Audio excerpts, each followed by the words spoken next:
والله وعملوا الرجالة ورفعوا راس مصر بلدنا ووقفوا وقفة. بدون مقدمات عايز اقول اخيرا الاسماعيلي كسب يا جدعان.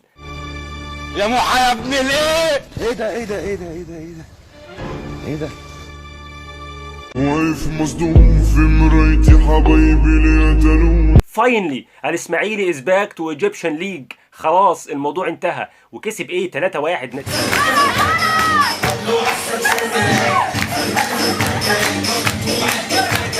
علشان خاطر مهرجان الاسماعيلي وفوز الاسماعيلي وقوه الاسماعيلي وصلابه الاسماعيلي ومتعه ودلع الاسماعيلي، حابب اقول لحظه ثواني دقيقه.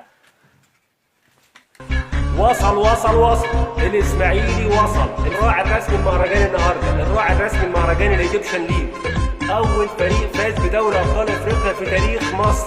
الاسماعيلي برازيل الكره المصريه. اول وثاني وثالث ورابع وعاشر. الاسماعيلي يعني خد المانجا من ابو عدنان، خد وغيظ الامريكان. الاسماعيلي الحمد لله قدر ان هو يكسب الداخليه النهارده ب3 أهداف مقابل هدف. مبروك يبارك فيك. وطبعا الاسماعيلي كان في امس الحاجه ان هو يكسب، كان لازم يكسب، ما ينفعش الاسماعيلي يخرج من المباراه دي من غير ما يكسب. الاسماعيلي كان اخر الدوري في المركز ال18 اللي هو مفيش تحته حاجه اصلا، تحته بيه على طول تنزل درجه ثانيه. استرها معانا يا رب يا رب. فالاسماعيلي فكره ان هو يكسب النهارده يعني يبدا يرجع تاني ويرجع عقليه الفوز ورغبه الفوز، لان طالما مفيش رغبه فوز مفيش تواجد في الدوري خالص. قصدك ايه يا سعاده البيه؟ يعني قصدك ايه يا سعاده البيه؟ ده من الراجل ده هيخلينا نعيط.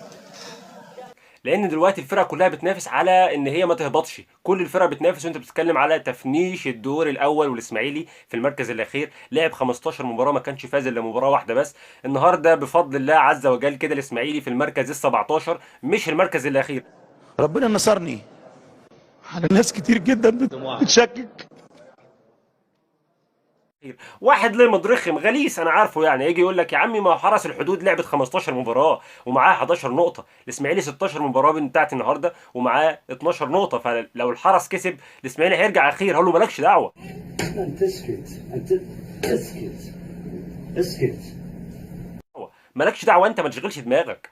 احنا اهم حاجه ان الاسماعيلي يرجع لمنطقه الفوز تاني، يرجع موضوع الفوز تاني اللي هو نسيه من زمان. انا بكلمك في 16 مباراه ما كسبش الا 2 بس. 16 مباراه، انت متخيل مدرك؟ فسيبه بقى، ما تشغلش انت بالك. مالكش دعوه ان شاء الله خير. يعني احنا ما صدقنا ان ربنا يكرمنا والاسماعيلي البرازيل ترجع بشكل يعني نوعا ما يليق بالاسماعيلي والاسماعيليه. اي نعم هو ما قدمش على مستوى الاحصائيات النهارده، النتيجه المرجوه ما قدمش. اما تيجي تبص الاستحواذ ما كانش للاسماعيلي، مش مهم الاستحواذ، مش شرط الاستحواذ. كتير قوي من الفرق كانت بتستحوذ وفي الاخر بتطلع خسرانه. اهم حاجه ال3 بونت، اهم شيء ال3 بونت. احنا اللي يهمنا ال3 بونت. خلي انت ليك الاستحواذ وخلينا احنا 3 بونت.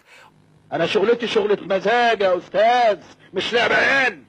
وبعدين في حاجه غريبه حصلت ضايقتني بصراحه في ماتش الاسماعيلي والداخليه النهارده. يعني في الدقيقه 69 كان في ضربه جزاء للاسماعيلي والفار ما حسبهاش. في ايه؟ مين الحكم ده؟ انا عايز اعرف.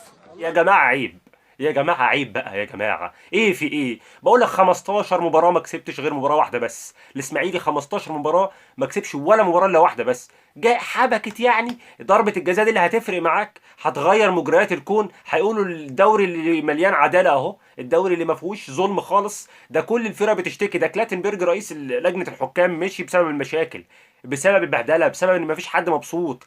جت على ضربه جزاء ارمط يعني. جاي عشان اقول لك كلمه واحده، اتقي الله. ما كنتوا سيبوها له غلبان ياخدها يعني، احتووه ما فيش مشكله، راضيين ومتقبلين. احتووه، احنا عايزينكم تحتووه. ما تحتووه، ايه المشكله؟ يعني جت على ضربه الجزاء ادوها له، فرحوه من نفسه، من ريحه نفسه، ايه المشكله يعني؟ يعني ما هو بقاله اكتر من 14 مباراه ما شافش ولا فوز واحد، شغال عمال يخسر ويتعادل يخسر ويتعادل. ما ليه في ضربه جزاء وقف والفار يشوف؟ بالفار دلوقتي بقى عالمي، يعني الفار على الاسماعيلي بقى عالمي. انت اعمى يا جهاد؟ اتعميت؟ ده انت طويل واهبل، ما شفتهاش كوره؟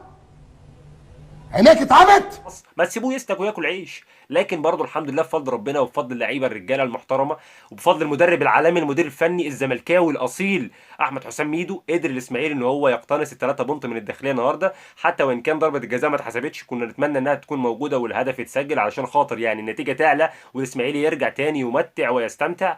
مبسوطين جدا بان محمد سيد مخلوف سجل الهدف الاولاني في الدقيقه 22، جه بعد فراس شواط حب يثبت ان الاسماعيلي افضل ويستحق في الدقيقه 41 سجل الهدف الثاني.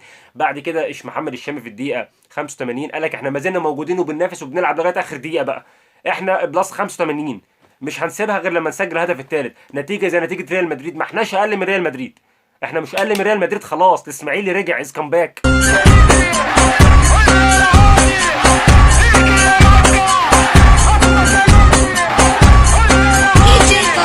لازم كلنا ندعم الاسماعيلي يا جماعه الفتره اللي جايه، عيب، ما ينفعش الاسماعيلي يهبط، ما ينفعش الاسماعيلي يهبط. سواء كنت محب للاسماعيلي بتكره الاسماعيلي مش طايق الاسماعيلي، هو في ايه؟ انتوا جايبين هنا عشان تهزقوني ولا ايه؟ لازم كلنا نحتوي الاسماعيلي. ما ينفعش الدوري المصري الايجيبشن ليج ما يكونش فيه اهلي وزمالك واسماعيلي.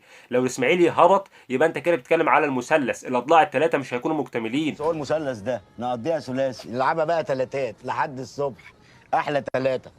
ما تبصش لفيوتشر ولا بيراميدز، دي فرق عادي رايحه جايه، احنا اللي لبعض في الاخر، احنا مننا لبعض في النهايه. لازم كلنا ندعم الاسماعيلي وندعم الفرقه المحترمه الجميله العظيمه اللي قدمت مباراه ولا اروع. محدش يقول لي بقى يقول لي انت بتطبل الاسماعيلي، لا، الاسماعيلي كسبان 3-1 النهارده عن جداره واستحقاق، فريق محترم، فريق بيقدم كوره نظيفه. الداخليه ما هياش فرقه يستهان بيها، لا، الداخليه كانت بتحاول وكانت بتسعى وبتضغط على الاسماعيلي، لكن في النهايه الحمد لله ربنا كرم ووفق، والف مليون مبروك لجمهوريه الاسماعيليه كلها.